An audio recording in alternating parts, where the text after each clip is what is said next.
Hello and welcome to episode 4 of the Comic Book Club. I'm your host, Matt Lasik, And I'm your co-host, Kendra Forte. and this week we are going to be wading through the miasma that is the DC Comics timeline. Fun. Very fun. They they are every couple of years, like every decade or so, I'd say they try and make like a new entry point for new readers to grow their audience. But how they do that is usually a very gross and weird, massive retcon that spins out of like a big crossover event. Okay, sure. Just throw everything away and start over. Basically, so we're going to talk about that because they never actually throw everything away. They say they're throwing everything away, but then they kind of pick and choose what not to throw away, and it's weird and gross. And we need to talk about this because next week we're going to be talking about the first 2 volumes of the New 52 Batman series, and that is very cherry-picked as to what is canon and what is not. What's New 52 mean? We'll get to that. Okay, so in the beginning was the golden age of comic books. This started in 1938 with the release of Action Comics #1 and the first appearance of Superman. The golden age lasted until August 1956, so it encompassed both the start of what would become DC Comics and what would become Marvel Comics. So this is where you see Batman, Superman, Wonder Woman first appearing, the first Human Torch, Captain America, Namor, etc., etc. There were also a lot of Superman knockoffs that were popping up. The most famous one being Shazam, who was known at this time as Captain Marvel. DC did eventually buy out a couple of these, including Shazam's home title, Wiz Comics. And we'll get into why that's important. So after that came the Silver Age, which started in 1956 and lasted until 1970. And the event that is usually pointed as the end of the Golden Age and the beginning of the Silver Age is the first appearance of Barry Allen as the Flash in Showcase #4. During the Silver Age, DC took a couple of its lesser-known heroes from the Golden Age, such as the Flash and Green Lantern, and gave them new costumes, new secret identities, new backstories, and just basically an entirely new character, but with the same code name and similar superpowers. The Silver Age is also where Marvel Comics really hit its stride with the creation of the Fantastic Four and the Avengers and Spider-Man, like we talked about last week. And then what's usually pointed out as the change between the Silver Age and the Bronze Age. Oh, I forgot to mention. I apologize. This is very abrupt. Something that sort of denotes sort of like the big event of the Silver Age was the creation of the Comics Code Authority. So during the it was more towards the end of the Golden Age. So in the early 1950s, there was a moral panic surrounding comic books, very reminiscent of the moral panic that happened around video games in like the late 90s and early 2000s. Parents saying that comic books turn kids into delinquents, etc., etc. So as opposed to having the government step in and handle comic books, American publishers instead decided to self-regulate and created the Comics Code Authority, which was a sort of like a board of people that created a set of rules as to what could and could not be shown in comics, and that included gore, blood, and violence, explicit use of drugs. Weirdly, I think vampires were included in what could not be. Can't have vampires. It was very strange and very limiting, and it sort of the best example of how it affected how comics were written is the effects it had on the character of the Joker. Because during the Golden Age, in his first couple appearances, the Joker was very much a mob boss, like a master criminal. And then during the Silver Age, when the CCA, which stands for Comic Code Authority, came in, he was reduced to instead just kind of being like a prankster. Like he threw pies at people and dressed up as the mayor to make silly laws. So it was very. It felt very limiting, kind of neutering. It didn't really allow for any like more serious overarching storylines because everything kind of had to return to the status quo at the end of every issue. Again, this is something we talked about last week in covering the first couple issues of Spider-Man. Everything was very lighthearted and very. And then at the end, everything was the same as it was at the beginning. Yes, the status quo was achieved at the end of every issue. But that all changed in 1970 with the death of Gwen Stacy. Oh, yeah. Death of a character will do that. Yes, that heralded the transition between the Silver Age and the Bronze Age. In the Bronze Age, the CCA was pretty much ignored and then eventually dropped. So more serious storylines, more like longer storylines were introduced. Social issues started to be covered within the pages, like racism and drug abuse. Those issues were given a spotlight for a couple issues within comics. Characters died permanently. Well, it's comics, so semi-permanently, we'll say. And I think this is really when superhero comics started to hit their stride and sort of begin to figure out like how to maximize storytelling and such. And that lasted until 1984, which marks the start of the modern age of comics, which lasts to this day. There's usually two things that are denoted as the start of the modern age, those being 1986's Watchmen, which we will cover eventually. I'm so excited for that. I have no idea what Watchmen is, but I'm so excited. Oh, it's going to be a trip. And then the other one is DC's Crisis on Infinite Earths, which is where we will start with a timeline. So,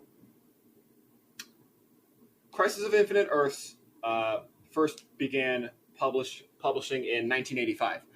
Prior to this was all the age that I just described, and during that time period, DC had acquired a whole bunch of smaller publishers and the characters that they had created, and were publishing their own comics with those characters, but they had them established in separate timelines. So, like Captain Marvel, aka Shazam, was in his own timeline. Characters like Blue Beetle and The Question and Captain Atom were in their own timeline. No idea who any of those people are. Well, okay. One of the other characters from that timeline is Peacemaker, who is now being played by John Cena. Oh, that's cool. Yes. Those are all characters created by Charleston Comics. They're actually pretty important to talking about Watchmen, because the Watchmen characters are meant to be pastiches of the Charleston Comics characters, but that's not what we're talking about today. I apologize for getting off track. And also, DC had established that all of the characters from the Golden Age that had been replaced by new characters in the Silver Age, all of them existed in a timeline called Earth 2. So Earth 1 was where you had Barry Allen as the Flash and Hal Jordan as Green Lantern, and Earth 2 is where you could find Alan Scott as Green Lantern and Jay Garrick as the Flash. They each had their own versions of Superman, Batman, and Wonder Woman, because when the Silver Age started, the three of them didn't get new secret identities. So they just said, "Oh, they're just in both." They're just in both, but the ones in Earth 2 are older. Okay. This was back when people actually aged in comic books. So, the characters that were in their mid-20s in the 1950s met versions of themselves basically that were in their mid-20s in the 1930s. But now that it was 20 years later, these characters were now in their 50s and 60s. Again, for once, the characters actually aged. So yes, DC had all these timelines, and it was very confusing. Pretty much anytime anyone had a new idea, DC just went, put him in a new timeline. So a writer by the name of Marv Wolfman, who is one of my favorite writers. The two things that I say he is most known for is Crisis on Infinite Earths and his run on Teen Titans, which is what all of the Teen Titans TV shows are based off of. So he's the one that put like Robin, Beast Boy, Cyborg, Raven, Starfire. He's the one that put them on the same team. Oh, so he like created Teen Titans. He did not create Teen Titans because Teen Titans was around in the Golden Age. Then it was Robin, Aqualad, Speedy, who was Green Arrow's sidekick, and Wonder Girl. That's so lame. He created Teen Titans as we know today. Yes. That series, I think, was called The New Teen Titans. Okay. So tell me about Crisis on Infinite Earths. Right. So in this storyline, they introduced the characters of the Monitor and the Anti-Monitor. The Monitor is a character that like watches over, and eventually we'll probably cover this in more detail on an actual book club episode. But for now, I'm just going to give you the brief strokes as to why it's important to the timeline. So the Monitor was tasked with overseeing the timelines and making sure everything worked, and the Anti-Monitor lived in the antimatter universe and wanted to destroy everything. As one does. As one does. So he basically did. Crisis on Infinite Earths was the first ever maxi series. So it ran for like, I think a full year. And it was like, basically it carved the path for crossovers as we know them today. Like it started in the summer. It had all these different crossovers and tie-ins. It like permanently affected the way comics were written. It was truly revolutionary, and I still will read it like once every other year or so because it's so fascinating to me. And it's also just a good story. So the Anti-Monitor goes about wiping out Earths because, of course, Earth is the center of every universe in comic books. Obviously. Earth 1 or Earth 2? All of them. He just wipes just all the Earths. Yes. And eventually, I think there's only Earth 1 left. But the Monitor, with the help of all the heroes from Earth 1 and Earth 2, as well as the son of Lex Luthor from Earth 3, because Earth 3 is where like the polarities are switched, so all the good guys are bad guys and all the bad guys are good guys. They love switching polarities in sci-fi. So Alexander Luthor Jr., who is the son of Lex Luthor from Earth 3, like so in like issue 1, some like weird quantum stuff happened to him, and he got like all these weird powers and like aged 16 years in like 2 days or something. So they all go to the antimatter universe and beat up the Anti-Monitor, and Barry Allen sacrifices himself to destroy like the reality destroying machine. There's a very iconic series of panels that like show him disintegrating into a skeleton. So they killed Barry Allen. Yes. And he actually like stayed dead for a good long while. Oh. His sidekick Wally West became the Flash, and anyone who watched like the Justice League cartoons of like the late 90s, early 2000s, that Flash is Wally West. So Wally West was Flash for a very long time, but Barry Allen, they eventually did revive him in like the late 2000s, I think, and he's been the Flash for like ever since then. But yeah. Because I know he's the Flash on the CW show. Yes. So... And when did that show start? When did that show start? The CW Flash show started in 2014. Okay. That's all my questions. Where was I? Right. So, Crisis on Infinite Earths ends with all of the different DC timelines merging into one, and they called it New Earth. So this was Wolfman's end goal, which was to create a new jumping off point for any new readers. So, and he achieved that by pushing everything together onto one Earth. I feel like that'd be very confusing to have just multiples of everybody. Well, on the same Earth. Well, with like so they're on Earth 2. Pretty much anyone that wasn't like the same secret identity just like got put into the timeline, but like they've been here forever type of thing. So like Captain Marvel, aka Shazam, Jay Garrick, Flash, Alan, Green Lantern. I can't remember his last name. I should know these things. I'm the comic book guy. You had it earlier. That's all that matters. Yeah, just rewind it a little bit. Yeah, so all of these characters got put onto New Earth, with Earth 1 being like the foundation. And yeah, so that was their solution, was like, well, now everything's in one timeline, and you don't have to like go and hunt down all the different separate timeline stuff. So yes, moving forward, newer stories happened, and those lasted for a while. The timeline wasn't split until, and this is where the titles get confusing. So Crisis on Infinite Earths happened in 85 to 86. Its sequel, Infinite Crisis. Not to be confused with Crisis on Infinite Earths. Of course not. That was published from December 2005 to June 2006. So at the end of Crisis on Infinite Earths, Superman and Lois Lane from Earth 2, so like the older versions, along with Lex Luthor Jr. from Earth 3, and Superboy Prime, Superboy Prime is from a timeline that is basically the same as real life, except that a young Clark Kent exists and has superpowers. Okay, so young Clark Kent. Yes, so this is a young Superman, a Superboy, if you will, from a timeline where he's been exposed to comics about basically himself. So he believes himself to be the greatest hero across all dimensions. So the four of them at the end of Crisis on Infinite Earths were kind of left as multiversal outcasts, because now everything had been merged into one timeline, but they had been left out of that merging. So they all went to like this pocket dimension.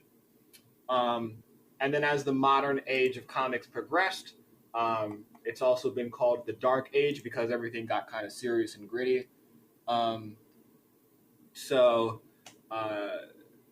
Superboy Prime got kind of pissy and like, heroes are supposed to be good and pure. They shouldn't be angry and gritty, which is debatable. So then he punched his way out of the dimension that they were living in, which broke time.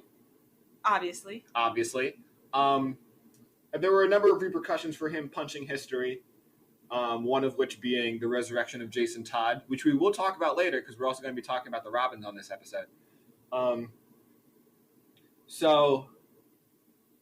four of them set out to recreate the multiverse, all for different reasons.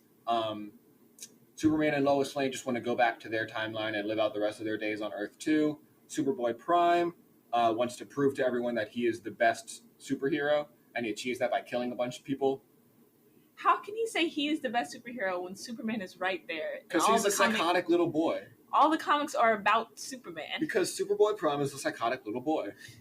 And Lex Luthor Jr. wants to create the perfect Earth. So he's recreating the multiverse so that he has like a bunch of different things that he can basically push into a petri dish and see what happens until he recreates the perfect Earth. So things happen, people die, yada, yada, yada. The multiverse is recreated. But now instead of infinitely many Earths, as it was back in like the Bronze Age, now there were 52 discrete Earths. There are 52 Earths. That's where New 52 comes in. Technically. We'll get to that. So after Infinite Crisis was a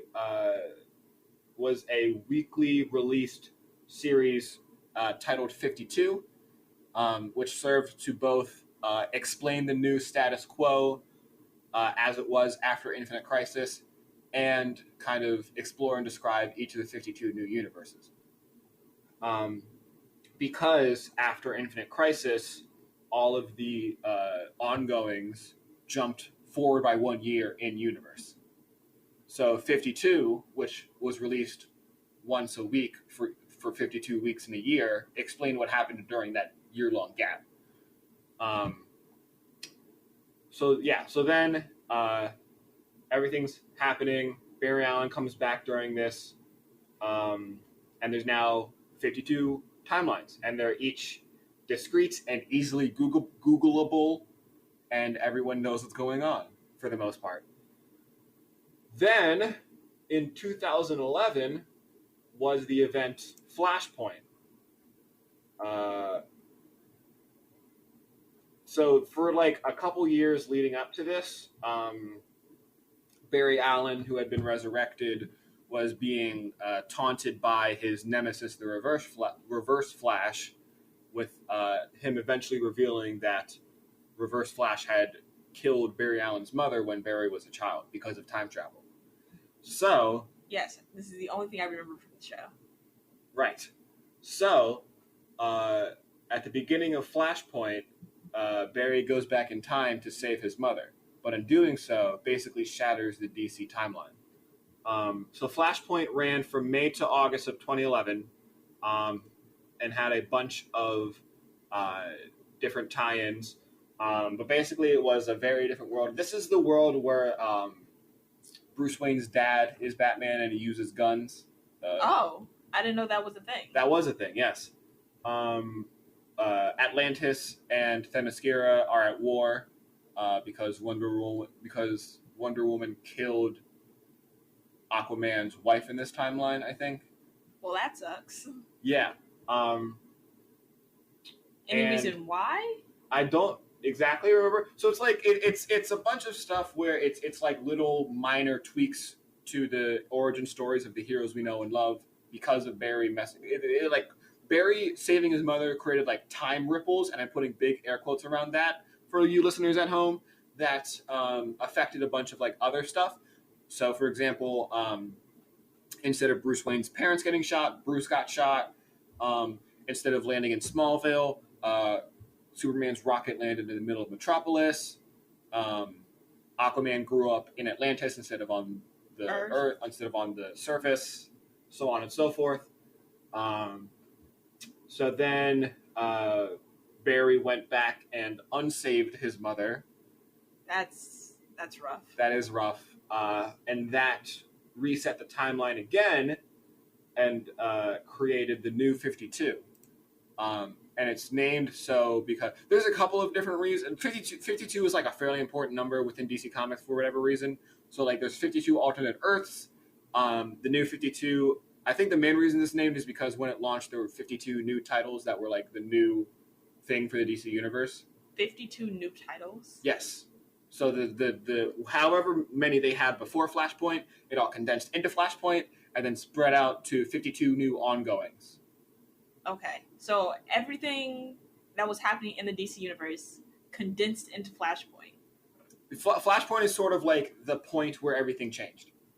All right. So it's like there's like sections to the DC universe. So there's the Golden Age, the Silver and Bronze Age, and then that's capped off with Crisis on Infinite Earths. And then between Crisis on Infinite Earths and Infinite Crisis is New Earth, where everything is condensed into one timeline. And then between Infinite Crisis and Flashpoint, which was only like a couple of years, mind you, is when everything split off into 52 universes again. And then where we are now, which is Flashpoint and the New 52. How is this not confusing for new readers? How is it not confusing to have infinite timelines, one timeline, 52 timelines, 52 new timelines? Well, that's the thing, because New 52 turned the clock back on all of the characters. So it just started everyone over? Yes, it started everyone 5 years into their careers. Except for Batman, who has all his Robins. Well, no, he also had 5 years, but he managed to get 4 Robins out within those 5 years.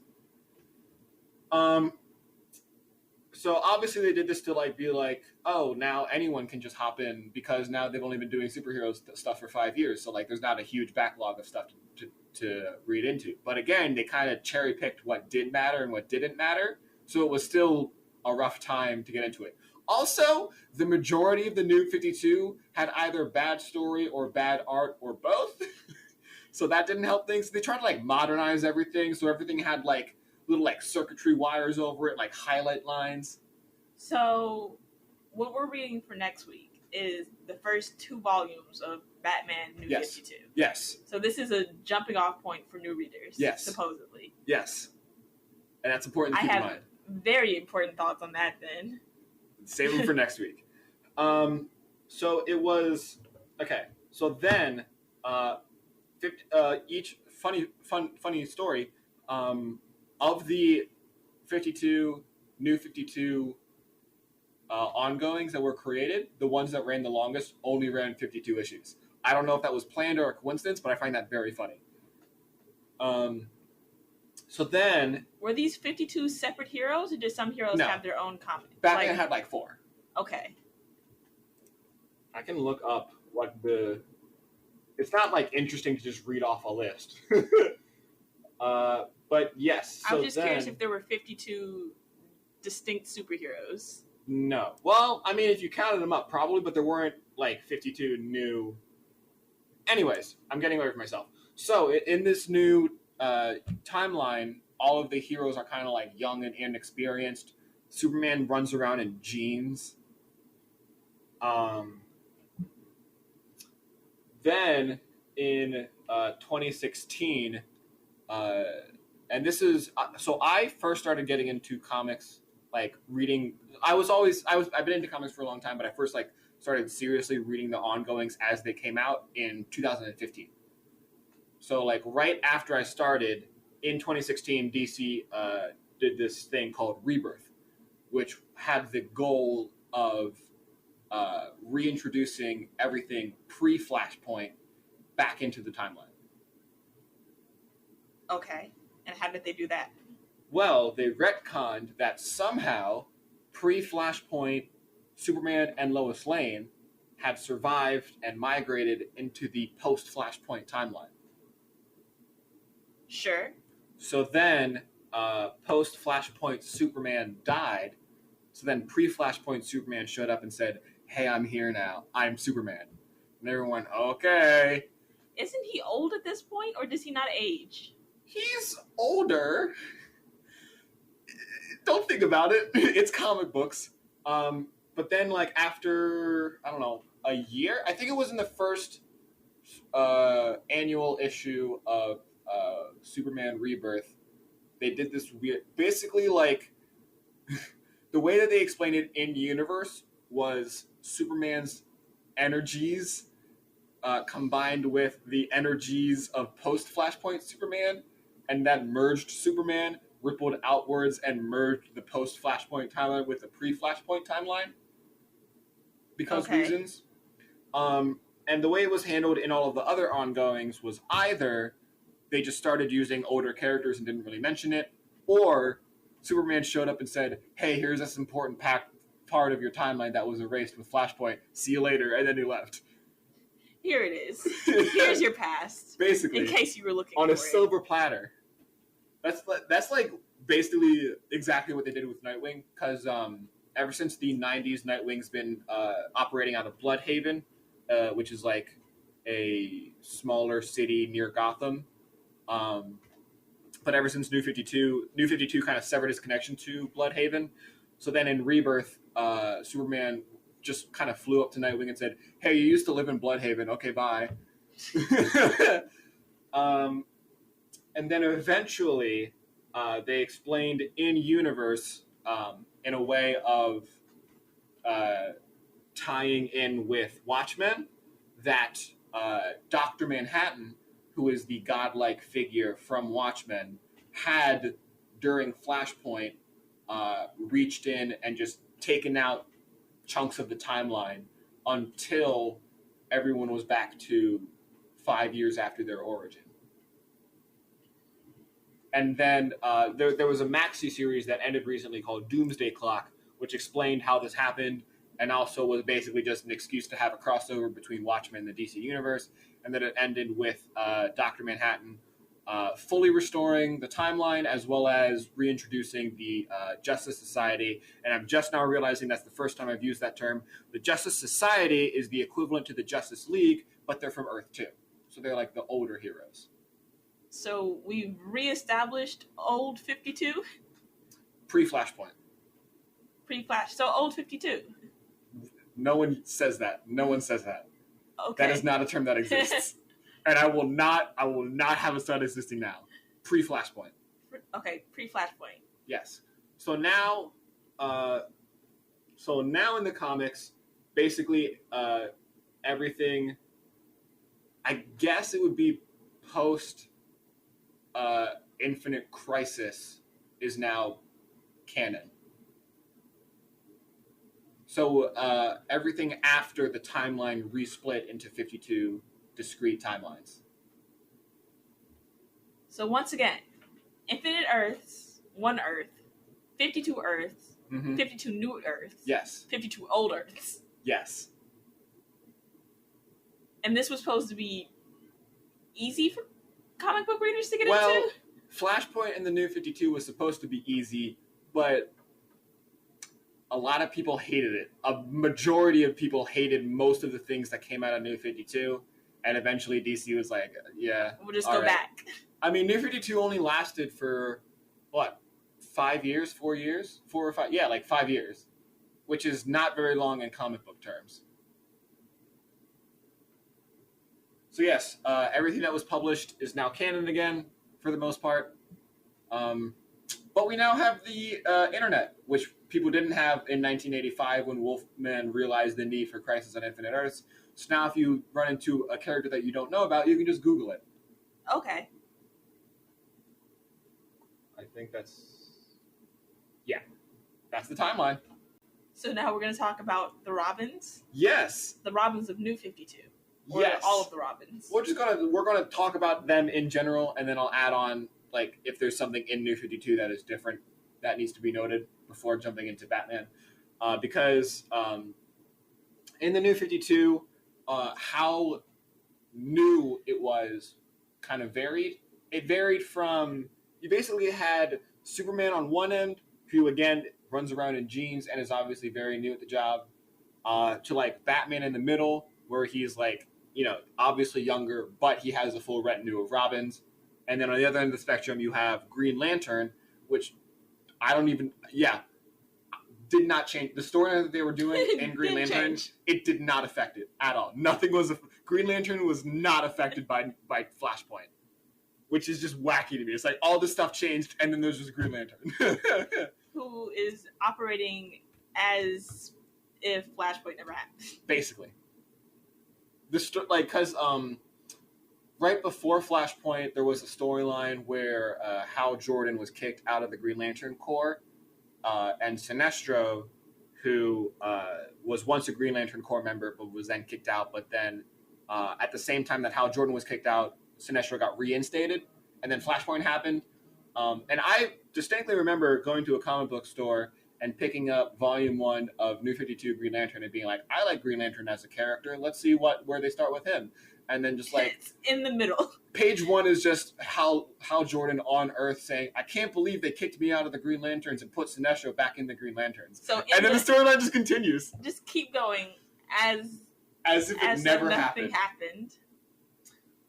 So yes, Batman is like right in the middle wherein, yes, he's a lot younger and he hasn't had... like a lot of the stories that did happen aren't canon anymore, but he still has his Robins, so we have to talk about the Robins. Starting with Richard Dick Grayson, who was I think he had the longest stint as Robin. I'm actually going to look up. How can anyone have a longest stint if there had been 4 Robins in 5 years? We're talking about real life right now. Okay. So Dick Grayson was first introduced as Robin in 1940, and then he became Nightwing in 1984. So that's 44 years as Robin. So Dick Grayson was a part of a trio of trapeze artists and acrobats known as the Flying Graysons, the other 2 members being his parents. And then one day, while Bruce Wayne just so happened to be attending Haley's Flying Circus, as it was in Gotham City, a mob boss cut the trapeze lines, and his parents fell to their deaths. What an odd thing for a mob boss to do, to come after 2 trapeze artists in a traveling circus. It was something like the circus owner wasn't paying up to the mob boss, so this was like punishment. Oh, it wasn't anything against the Graysons. I don't think so. It's not important. This is like... It does not matter. Yeah. So, Bruce Wayne, who happened to be in attendance, was like, well, I'm not just gonna, like, this happened to me. I gotta help this kid. So he took him in as his ward. Imagine your parents dying and you get adopted pretty much the same day. By, like, a super rich dude. I'm sure it wasn't, like, the same day. But... later that evening. So, yes, he adopts Dick Grayson, who already has acrobatics training. He becomes the first Robin the Boy Wonder.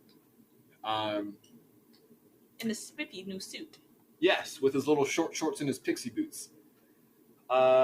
Eventually, he quits being Robin. Reasons vary depending on the writer, but it's usually just like, you can't wear short shorts forever. And he took up the title Nightwing, and just operated either independently or as Batman's partner as opposed to his sidekick. Dick Grayson has also operated as Batman for a time. This was during the Nightfall storyline, wherein Bane broke Batman's back. So obviously Batman couldn't be Batman. So first he had a man by the name of Jean-Paul Valley or Jean-Paul Valley, I've never been sure. Initially had him as his replacement, but then Valley went insane, so Bruce had to beat the crap out of him. And then he was like, hey, I know I just beat the crap out of this other Batman dude, but like my back still hurts. Can you sub in for a bit? And Dick Grayson was like, sure. That was in the 90s, I think, or in the 80s. I don't know. And then he operated as Batman again later. This was in between Infinite Crisis and Flashpoint. There was another event called Final Crisis, which in terms of timeline stuff is basically insignificant, but it is significant in that they killed Batman in it. So Dick Grayson had to take over as Batman for a while, but then it was revealed that Bruce wasn't dead. He was just hopping through the timeline, and then he came back, and then there were two Batmans, and then Flashpoint happened, and it all got erased. Okay, that's a good point to just erase it and start over. Mm-hmm. And then during New 52, there was a event called Forever Evil, which was about how the villains of Earth 3, which remember is the evil version of Earth, came in to invade Earth 1. Or, I should mention, during New 52, it was a set called Earth 0. Oh. Because reasons. Because. So yes, during that, to make an example to the heroes and villains of Earth 0, they kidnapped Dick Grayson, revealed his secret identity, and then killed him. But then he was revived and operated as like a secret agent for a while in the series Grayson, which is very fun, by the way. It's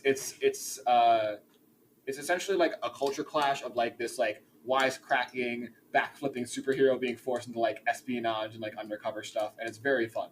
Oh, that sounds absolutely adorable. Yeah, it's great. Yeah, it's Dick Grayson. I think that's about everything.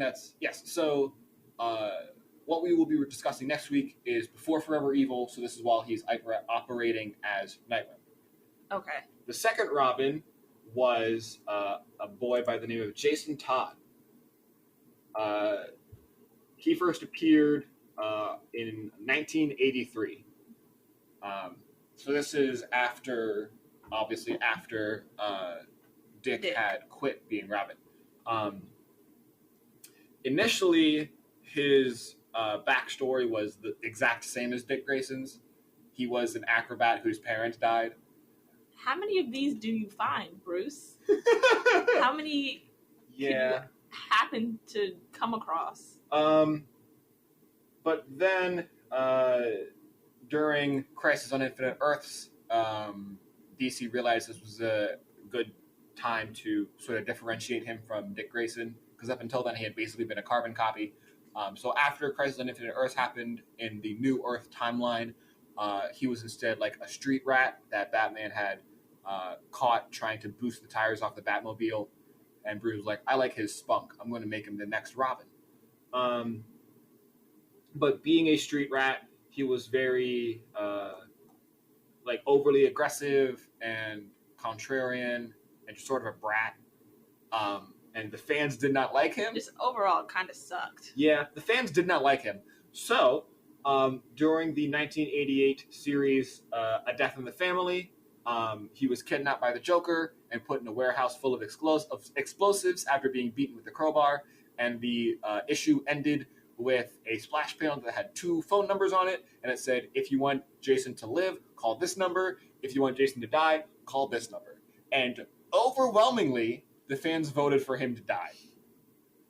He's a child. No, he was like early teens. That's a child. Yeah, I don't remember. Ages are hard to tell in comics. Anyways, so he blew up.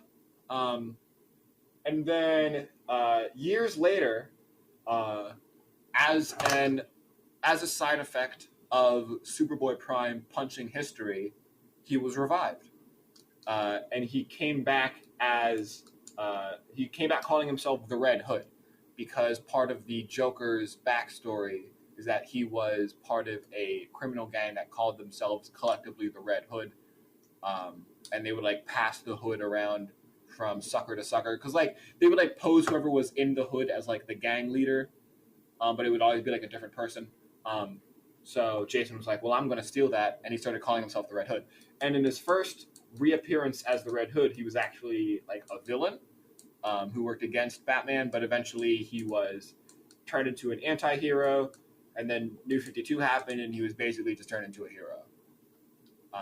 Is he still the Red Hood? He is still the Red Hood. He is, honestly, it's hard for me to say which of my Robins is the favorite, but Jason, there are times when it's Jason, because he's basically like Batman, but if he had guns. So he just runs around in like this metal red helmet and this leather jacket, and he just shoots people, and it's fun. It's a good time. It's a good time. After the death of Jason Todd, in-universe Batman became darker and grimmer and grumpier. As one does when your second ward is killed. Yes. And a teenager by the name of Tim Drake noticed this change, and being a big-brained child, he deduced that Dick Grayson was Nightwing, and that Nightwing was Robin, and that if Dick Grayson was Robin, then Bruce Wayne must be Batman. And he came up to Batman and he was like, hey, I know you don't know me, but I know that you're Bruce Wayne, and I know that you're going into a dark place. I'm auditioning to be Robin to take you out of this dark place. So this was the first Robin that was not recruited and that instead auditioned. What's the audition process like to be Robin? Well, he first showed up and Batman was like, hell no, get out of here. But then he trained himself and eventually proved himself to be Robin. Most of the times, Tim Drake is my favorite Robin. So he operated as Robin from 1989 until 2009. So that's, 20 years? Something like that. Yeah, that's 20 years. Which is a good stint as Robin. So Tim Drake is the smartest of the Robins. He's the one with like the highest computer skills. He fights with a bow staff. That's his signature weapon. And he's the worst at like hand-to-hand fighting, but he definitely makes up for it with pure brain power. He tries. So towards the end of his stint as Robin, the character that would become the next Robin is introduced. And I know until now I've been talking about them independently, but at this point I feel like I need to talk about them at the same time because they're kind of hand in hand. The fourth Robin, well, technically the fifth. Wait, how's it technically the fifth? Because a character named Stephanie Brown was Robin for like a month. Oh. But she started a gang war and got herself killed. So I'm going to skip over her. For now. We will talk about the extended Bat family at some point, but for now I'm skipping over Stephanie Brown. So the next character that would become Robin was... my mind is blanking and it should not be blanking. I know this. Come on, brain. Damian Wayne, the son of Bruce Wayne and Talia al Ghul. Talia al Ghul is the daughter of Ra's al Ghul, who is at times Batman's arch nemesis. Ra's al Ghul is the head of the League of Assassins and is like a worldwide eco-terrorist type of thing. Okay, that guy. Yes. So the story is that at some point, Talia drugged Bruce and seduced him, and then let's just say got his genetic material, and then artificially aged their son Damien in like a artificial womb, so he grew very quickly, and as a young age was trained by assassins and the like. And he first appeared in 2006.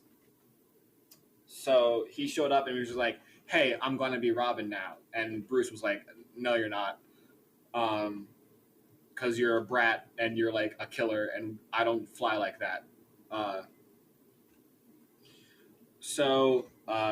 But when Bruce died in Final Crisis and Dick Grayson took over as Batman, he decided to make Tim Drake stop being Robin and chose Damian as the successor to Robin. And this is what drove Tim Drake to take on the Red Robin persona. Tell me more about Red Robin. Is Red Robin evil? Red Robin's good. Okay, it feels like Tim initially took on the Red Robin persona for two reasons. One, because, as I just mentioned, Damian replaced him, and the other is because he believed that Bruce hadn't died in Final Crisis, and he was right. So he took on the Red Robin persona so that he could dig deeper into the mystery. And then we'll get... Oh, yeah, so there's more... Okay, there's more to talk about Damian before we get back to Tim. So Damian as Robin was very mouthy and petulant, very haughty, since he was raised by the son of an international, like, super millionaire terrorist, etc. Makes sense. He was like, "I'm the best Robin.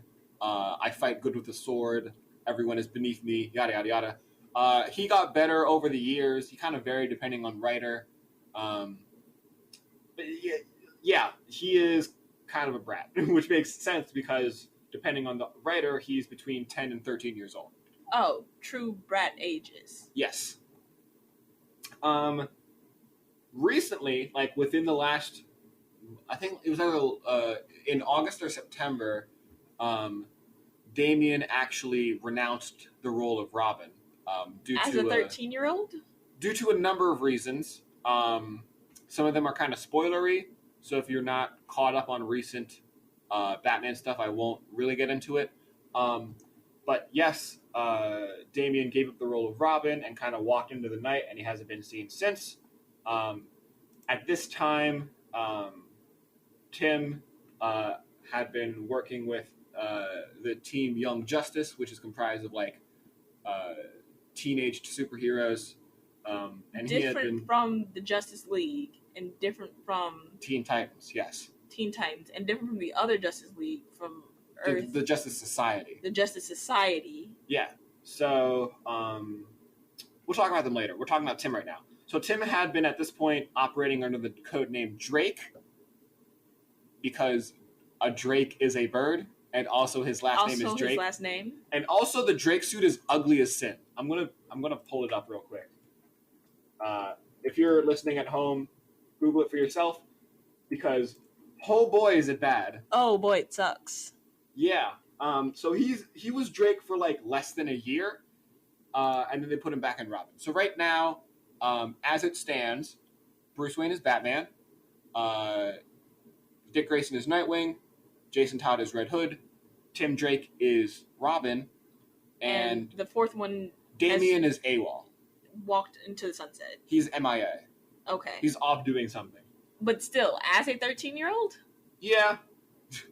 But again, a 13-year-old that was aged artificially and was trained since birth to be like a super assassin. A 13-year-old is a 13-year-old dude. Yeah, I mean, why do you think he walked off into the night? He had a hissy fit. So what you need to know going into next week's episode, which is at the start of the New 52, is that Bruce Wayne is Batman, Dick Grayson is Nightwing, Jason Todd is Red Hood, Tim Drake is Red Robin, and Damian is Robin. I think in the volumes we will be discussing, they are all basically, they only have like cameos. Nightwing appears in a greater role, but that's everything you need to know about the Robins. Like I said previously, we will get into the extended Bat family in a later episode, but today I just wanted to focus on what you needed to know for next week's episode. Do you have any questions, Kendra? I'm so curious what happened to Damian Wade, but that's gonna have to wait till off air. Yeah, we don't know what's happening to him right now. Like, I mean, what made caused him to yeah. Right. I mean, whatever. The comics have been out for months. I'll get into it really quickly. We ended up having more time than I thought, so I can actually get into it. Last year there was an event that basically had Bane, the man who broke Batman's back, take over Gotham City and basically kick all of the Bat family out and said, "Hey, I'm holding Alfred hostage. If you enter my city, I will kill him." Oh, this story. Yes. Okay. So Damian, being a petulant brat who thinks he's better than everyone, broke into Gotham City, rolled up to Wayne Manor, where Bruce was operating out of, or Bane was operating out of, pardon me, got caught. Bane said, "I told you this would happen," snapped Alfred's neck in front of him. Petulant brat who thinks he's better than everyone. Echo, that's fun. That's fun. Thank you for that, Kendra. The app. I did not know the app was still playing. It scared me as well. I mean, hey, at least we have confirmation that we're actually been broadcasting for the past hour. Right, so since Damian's main character trait is being a brat, and since Alfred is like the sweetest human being to walk the earth, Alfred was one of the few members of the Bat family that actually showed him affection. So obviously, his death affected him greatly.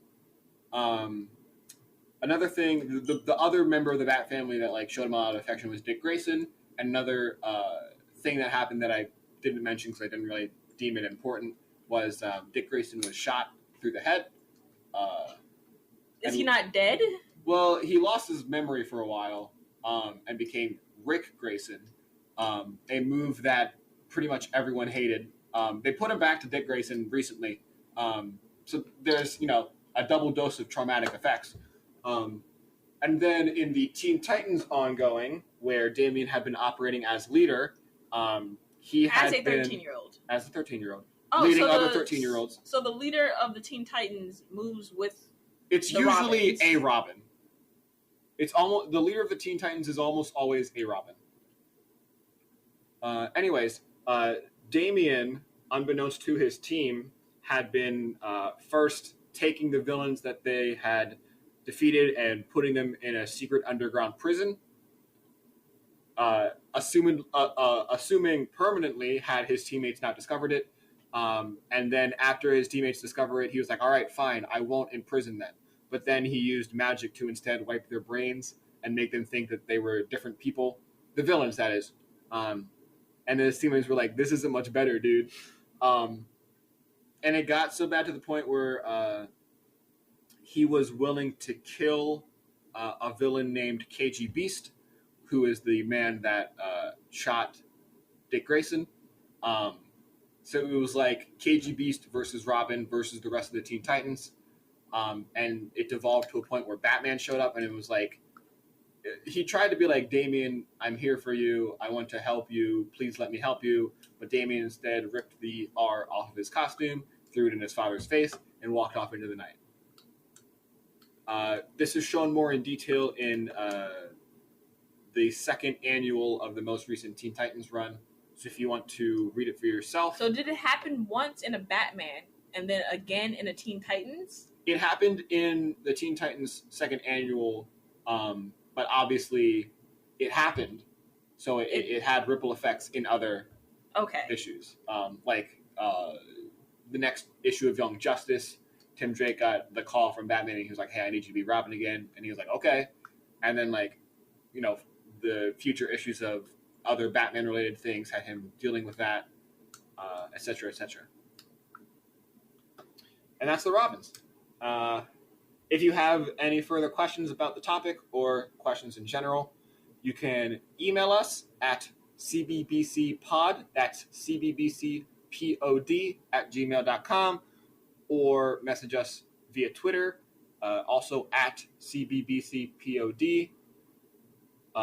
My personal Twitter, if you want to reach out to me specifically, is at Matt T. Lasik. That's MATTTLACEK. My Twitter is something I can't say on air. Okay, that's fair. So if you find Matt's Twitter and you want to find mine, you probably could. You probably can. You want to promote your new show? Oh, if you want to hear drunk people explain their passions on air, listen to Let Me Explain, Fridays at 6 on WMUC Digital. Yeah, I was on last week's episode. I didn't get drunk, but I did get very sleep deprived. And I talked about the Sonic the Hedgehog comic books, which are absolutely nutty. So, yeah, check that out. I think don't you put your episodes up on like streaming services? They are on streaming services. They are on Spotify, Google Podcasts, and the such. Yes, so again, that is Let Me Explain. And until next week, where we will be covering once again the first 2 volumes of the New 52 Batman run, titled The Court of Owls and the City of Owls, which collect issues 1 through 12 and the first annual. That's what we will be discussing next week. And until then, Excelsior!